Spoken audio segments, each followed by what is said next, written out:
સુરતમાં Gajera and company પર આઈટીના દરોડા. લક્ષ્મી ડાયમંડના ગજેરા બંધુઓ સામે આરોપ. 1900 કરોડના બેનામી વ્યવહારોનો આરોપ છે. આઈટી સૂત્રો અનુસાર 30થી વધુ બેંક લોકર્સ મળી આવ્યા છે. 30 કરોડની રોકડ અને જ્વેલરી પણ જપ્ત કરાઈ છે. ગજેરા ગ્રુપના રહેણાંક અને ઓફિસમાંથી દસ્તાવેજો કબજે કર્યા છે. ડિજિટલ ડેટા પણ આઈટી વિભાગે જપ્ત કર્યા છે. દસ્તાવેજોને લઈને ઊંડી તપાસ કરાશે. મુંબઈમાં મુના ઓલપાડી સ્થળે આઈટી સર્ચ પૂર્ણ થઈ છે. એજ્યુકેશન, ડાયમંડ તેમજ રિયલ એસ્ટેટની ઓફિસ સહિત રહેણાંક સ્થળો પર આઈટી વિભાગના દરોડાની કાર્યવાહી હાલ પૂર્ણ થઈ ચૂકી છે. પરંતુ આ તપાસ દરમિયાન 1900 કરોડના બેનામી વ્યવહારો મળી આવ્યા હોવાનું વિભાગના સૂત્રો જણાવી રહ્યા છે.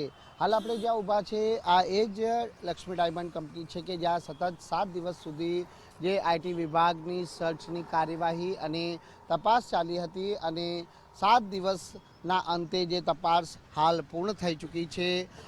30 જેટલા બેંક લોકરો મળી આવ્યા છે અને તેમાંથી કરોડોની રોકડ રકમ અને જે જ્વેલરી પણ છે તે સીઝ કરવામાં આવી છે. આ ઉપરાંત જે અનેક ઠોકબંધ જથ્થાબંધ જે દસ્તાવેજો પણ મળી આવ્યા છે અને ડિજિટલ ડેટા પણ છે તે આઈટી વિભાગના અધિકારીઓ દ્વારા કબજે કરવામાં આવ્યા છે. જે તમામ ડેટા અને જે દસ્તાવેજોનું હવે ક્રોસ વેરિફિકેશન છે તે શરૂ કરવામાં આવશે.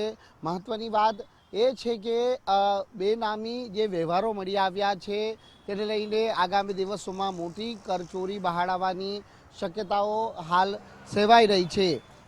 ગજેરા એન્ડ કંપની ઉપર 7 દિવસ સુધી ચાલેલી તપાસ દરમિયાન છે તે જે જમીન ખરીદીના જે વ્યવહારો છે તે પણ મળી આવ્યા હતા. આ ઉપરાંત જે સંબંધી અને જે વ્યવહાર સાથે જોડાયેલા લોકોની પણ છે તે તપાસ કરવામાં આવી હતી. એટલે 150થી વધુ જે આઈટી વિભાગના અધિકારીઓ દ્વારા સતત 7 દિવસ સુધી